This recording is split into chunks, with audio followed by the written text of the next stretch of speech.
Hey guys, Yamakiller here, back again with another What Decks to Play this week in each constructed format for Magic Online, or if you're playing Arena, that as well.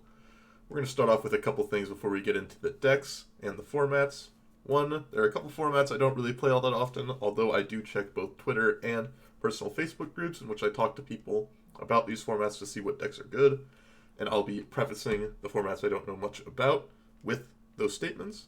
Two, if you like any of the videos I do, like my content at all, make sure to follow my Twitch and Twitter in the description below, like the video, subscribe to the channel. That's basically it, and let's get into it. First, we're going to start off with Standard. As I say in many videos, and I say on my stream, I don't play much Standard. Not any incentive to do so for me. I basically only play Magic the Gathering online, rather than Arena, and with MTGO, there's basically no Standard events that I can play at reasonable times that are reasonable for me to play without just playing other events instead.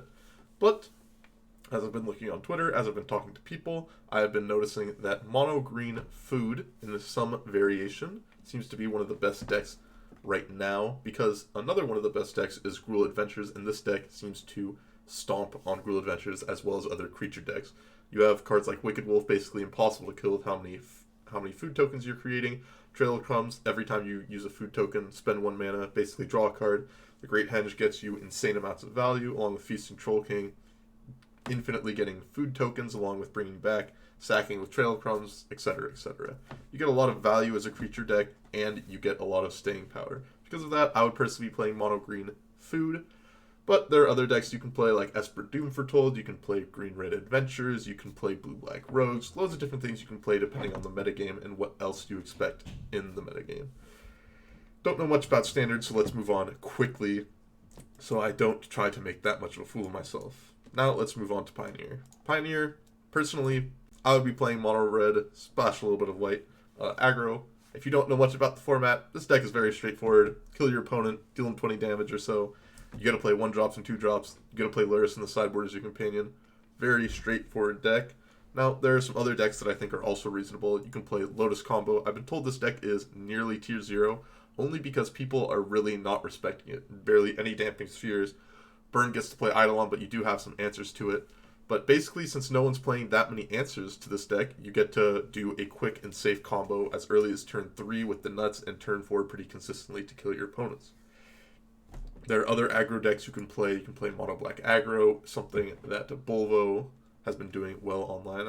His real name is escaping me right now. It's actually Thiago Saporito. Just came to mind. We've got Jeskai Luca, a more controlling combo deck where you get to use Fires of Invention to play double your mana worth of spells every single turn. Luca, along with Transmogrify to get out, not Opposition Agent, Agent of Treachery to steal your opponent's permanents. You have a deck like Mono Green Planeswalkers, did very well in the mocks a couple weeks ago. You just get to play a bunch of Planeswalkers, never have to think about sideboarding, so that's a plus, especially if you don't know what's going on in the format. The format doesn't see much play and much innovation right now because there's basically only challenges twice a week as the only tournaments, and they see basically the same players every single time just trying to get value because it's Pioneer. So not much innovation going on, no PTs. No real PTQs very often. Basically just people playing the same old, just trying to get their value out of the challenges. And if you want to do the same, you could pick up a deck like Mono Green Planeswalkers or Burn for something easy and quick to play. Let us move on into Modern. Now this week I've been trying out a good chunk of control decks.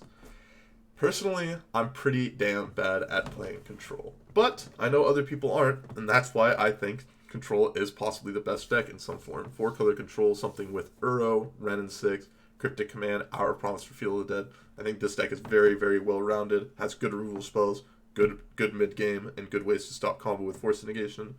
Great late game with Field of the Dead, Our Promise, Cryptic Command loops, and the such. I think this is possibly one of the best decks you can be playing, and it's something that I personally won't be playing because of both multi-queue and the fact that I'm not very good at control decks right now. But if I was someone who had a single event to play, had experience with control decks, this is the deck I would go to for sure. Other decks that I think are pretty good, Mono Red, Prowess, you get to play Blood Moon main deck, you get to play the Prowess creatures, you get to have the potential for a as early as turn 3 kills, as well as the potential for insane late game with both Obosh, Blood Moon, Seasoned Pyromancer, Bone Crusher Giant light up the stage. It's a deck that gets to play many different roles depending on the matchup, and there's only a few matchups that I'm pretty scared about, something like Quick Combo, Neoform, Oops All Spells, Belcher, and the green-white life gain infinite life deck. Basically, those are the only matchups that I think are very bad, and the rest of the matchups you're either even or ahead of. So I'm pretty happy to play this deck. I've been playing it for a while, and I like it a lot. Now there are some other decks that you can play, something like Green-White Titan in some variation, 34 lands, Primeval Titan, Field of the Dead, Eldritch Reclaimer type stuff. You can play something like Green Tron. I played Tron this weekend in a prelim. I'm not so sure how great it is, but I did get a 4-1, so there's something to say for that. As I stated before, a bad matchup for the Mono Red Prowess deck, Green-White Heliod Company.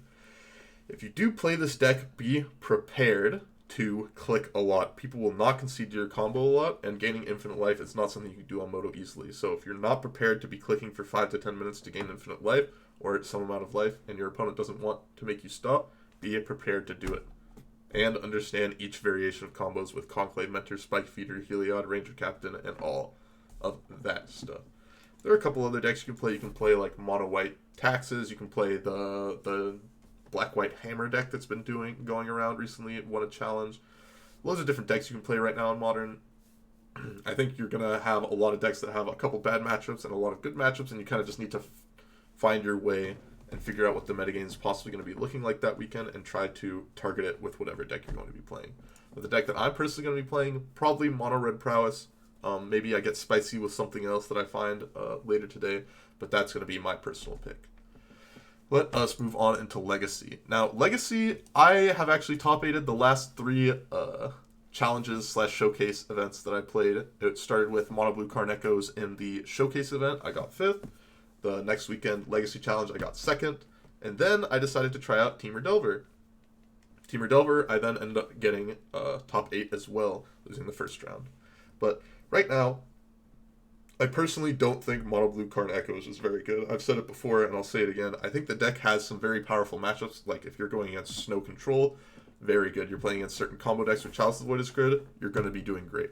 But if you play against Delver, you're going to have a bad time. And with Delver being 15 to 20% of the meta, I just don't think you can afford to play this in any event that has 7-8 rounds, because you're probably going to be playing Delver twice at least, and if you're going to be playing Delver twice, then you're going to get smacked out of the tournament, and you need to be winning all the rest of your matchups, which is not a guarantee.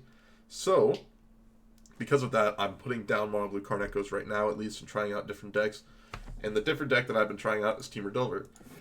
I played Temur Delver in 2 events. One, I top-8'd. The second one, I went 3-2 in a league. I think the deck is incredibly good, incredibly well-rounded. You get to play all the best cards in Legacy right now. Oko, Dreadhorde Arcanist, Force of Wills, and Delver. And because you get to play all the best cards, it's something that I'm very drawn to and trying to figure out, see if I can get good enough at it before the Legacy Champs. And if not, I'll be going to trusty Mono Blue Karn Echoes and hopefully dodging Delver. Now, let us move on to Vintage. Vintage I haven't been trying out a bunch recently. I know Hole Breachers come out and made things a little bit more interesting. And if more people are messing around with Hole Breacher variations and brews, I'm down to just play some good old-fashioned dredge. You don't really care about Hole Breacher. You're discarding your hand. It doesn't really matter. Just play Force of Wills and stuff to stop the hate cards along with Force of Vigor, and just dredge your whole deck and not have to worry about their shenanigans. Because of that, I think dredge is going to be my choice. You can also play something like Ravager Shops, make it so it's a bit harder for them to get their Hole Breacher combo, just try and kill them quickly along with your sphere effects slowing them down, or something like Golo Stacks where you just try and make sure they can't play any cards. But personally, I think I'm probably going to be playing Dredge, maybe Golo Stacks, depending on how I'm feeling. But especially if you don't have that much knowledge about the format, those 2 decks are also very good to go to because they're pretty straightforward. You don't have to think about what cards to counter, how to play your counter spells, how to sequence, and all that stuff. Basically, just play your cards out and hope for the best. Finally, Pauper. Also haven't been playing that much Pauper. Tron is just tier 0. Not much to say about it. Just play Tron if you want to win. And that's all there is to say. I know I probably didn't go over every format as much as I would have liked or as much as you guys would have liked, but I hope any of the information that I gave out in this video has been helpful and useful to you if you watched. And if you liked the video, you like what I do here, make sure to like the video, subscribe to the channel, follow me on Twitch and Twitter in the description below, and I'll see you guys next week on What Decks to Play. Bye-bye.